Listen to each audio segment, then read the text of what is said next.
My name is Jacob Cochran. I'm a career coach at the University of Northwestern. Thank you for joining us for this presentation. I am calling this presentation Explore Your Story. Really what I'll be going over are some practical steps that you can take to help you explore what majors, careers, or callings God has prepared for you. And we're going to split this into two parts. This is part one of Explore Your Story. In part one, we'll be covering this Discover Your Design portion. And then in part two, exploring career paths. I encourage you to listen to both presentations. There's information in here for everyone, no matter where they're at. And so we hope that you benefit from hearing the information and some of the practical steps that you can do. If you have any questions, please email us at career@unwsp.edu. Before we get started, I just want to read a scripture that connects to this idea of discovering your design and your design. So Psalm 139, in it says, "For you created my inmost being. You knit me together in my mother's womb. I praise you because I am fearfully and wonderfully made. Your works are wonderful. I know that full well." So just want to read that as an encouragement as we go through this process of figuring out our major or career or calling, that God does have a design in our life. And the path to figuring that out is not always straight.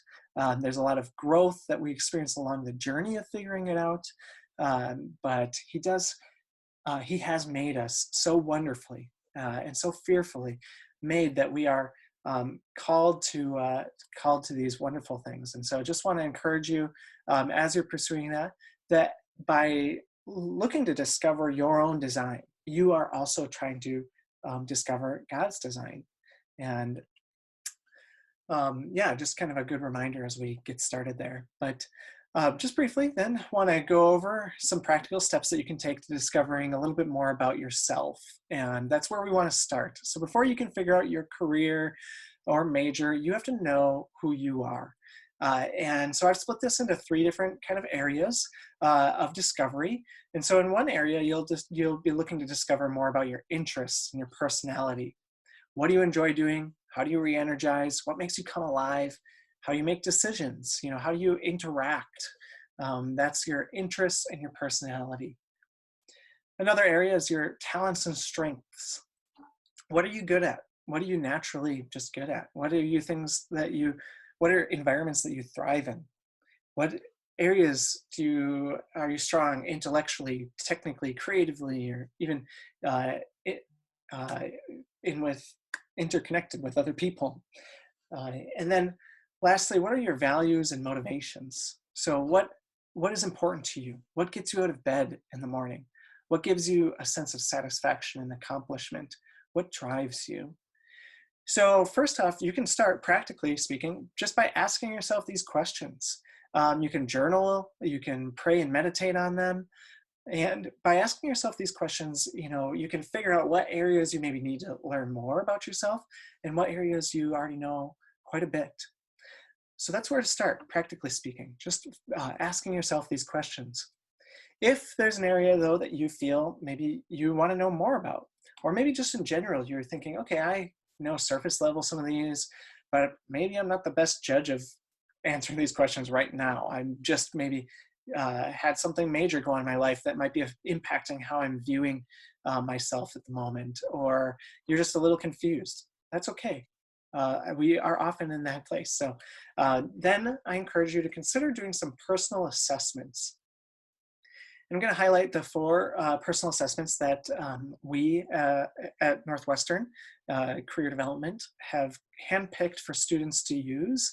Students and alumni take these assessments and get interpretations from coaches. And there are so many personal assessments out there. So I do want to put that disclaimer out there, is that you can find lots of personal assessments online. Even some of these same ones, you can find versions of them for free. That's fine. Sometimes that's a good place to start. But I really want to impress upon you that there's so much value in taking these and then meeting with a coach to go over your results and get that interpretation. And we just, those conversations are really fun, and they're really exciting, because there's a lot of discovery that happens on that, and a lot of insight, and a lot of light bulb moments. And um, a lot of students say that they wouldn't have that without having met with a coach. So I encourage you, even if you do a personal assessment, a lot of the value comes with meeting with somebody to talk about it. So um, you can see our other video that will highlight these different assessments, and what you can expect to get out of them. And it'll go a little bit deeper. But just in general, I'll just quickly go over them. The Strong Interest Inventory looks at your deep-rooted interests and connects you with maybe some career paths that would connect with your interests. The MBTI stands for Myers-Briggs Type Indicator. That's one of the more common assessments out there to hear of and hear people have taken. And this one gives you an indication of your personality, and maybe some different behavior that is connected to your personality. And then you have talents and strengths. This Strength Finders assessment tells you some of your natural talents, some of your natural strengths. And if you take that online, you get your top 5, or you can pay a lot more to get more than that, but the top 5 is what most people do. And then True Motivate. This one indicates what are your deep-rooted motivations? What is getting you to do what you do? Why, where does your satisfaction come from when you complete something or while you're doing something? So these are all great ones to do. And part of the reason personal assessments are great is because they provide these few things. They provide a vocabulary. They give you kind of a words to paint that picture of who you are. They also give you some intangible insight. So there's, you can ask yourself questions, but here we've got an assessment that will give you some deep insight that you wouldn't get from maybe yourself or just asking other people. So really some good stuff there. They provide you points of self-reflection. So their results, you might, after hearing or reading your results, go and actually reflect a little bit more and go deeper in different areas.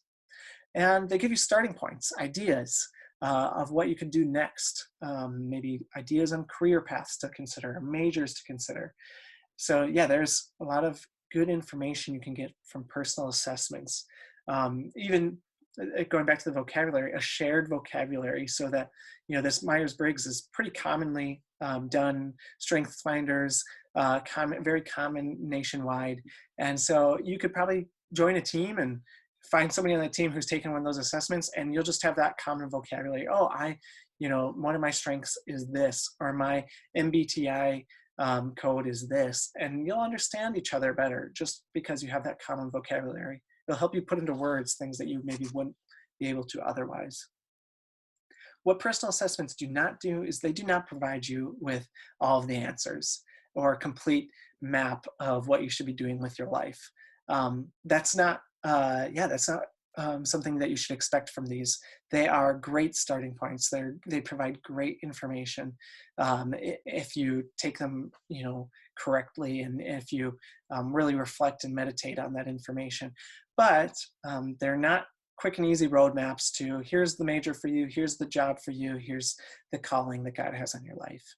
But they provide you with a lot of really good information. So wherever you are in the process, I encourage you to include family and friends and mentors. And you can get them involved in a couple different ways, but definitely, connecting with people who know you well is an important part of the process of self-discovery. And you might have to connect with them virtually at the moment, but that's okay. But asking people who are close to you some different questions and discussing some different things that maybe you've learned, so discussing, some of your answers to those early questions or some of your personal assessment results, and hearing their feedback, seeing if they can confirm, oh yeah, no, I see that. And especially maybe there's a result from a personal assessment that you're like, I don't know if that's true. Getting that feedback from somebody who knows you well will be able to confirm that result, or they might confirm with you that, like, no, I don't think that one is as relevant for you. But also asking what additional insights they have, whether they're coaches or mentors or your parents. They've seen you be successful and they've seen you be unsuccessful. And so they might have insights into your talents and your strengths.